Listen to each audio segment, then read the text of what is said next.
Buonasera a tutti, grazie per l'invito. Mi fa particolarmente piacere essere qui presente.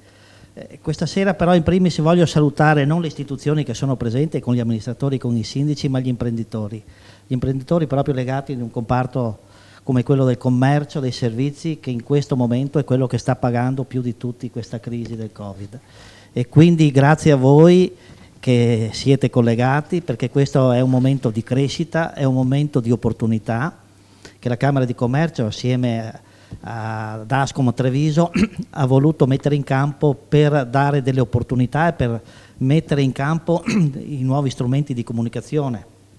e soprattutto ha rivolto a chi? A dei giovani imprenditori che sono il nostro presente ma anche il nostro futuro, di una realtà come quella del commercio, che è quella che, come dicevo, sta pagando la crisi, ma che è quella che tiene vive le nostre città, che tiene vivi i nostri paesi piccoli, come è stato detto. E qui abbiamo due esperienze molto belle, quella di Giacomo Traversari, consulente agronomo, che ha dato la sua specialità, ho visto, nella lavorazione delle noci, dei kiwi, e quindi qui farei anche un altro riferimento, opportunità che i nostri imprenditori hanno saputo cogliere, ad esempio quella del kiwi tanti anni fa. L'Italia era un importatore di kiwi e alla fine è diventato un esportatore di kiwi, quindi una capacità creativa di sviluppare nei prodotti, perché abbiamo diversi imprenditori che su queste lavorazioni li portano ovviamente addirittura anche nei loro paesi, li riportano le produzioni. E l'altra, quella di Francesco Biscaro, sempre legato al settore dell'agricoltura, un settore poi tra l'altro che sta dando delle soddisfazioni soprattutto ai giovani, cioè nel lavorare all'aria aperta senza condizionamenti da ambienti, e questo direi è una delle sorprese in un momento in cui le imprese stanno calando, che si avvicina a questo comparto dell'agricoltura di trasformazione legata al territorio, del mantenimento di queste culture a basso inquinamento, eccetera, ha saputo svilupparsi,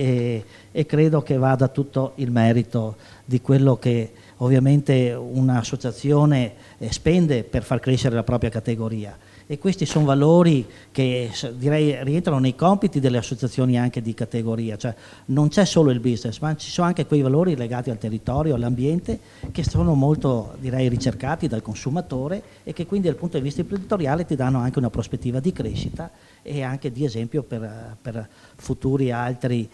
giovani che vogliono affacciarsi alla vita imprenditoriale. Il sistema camerale,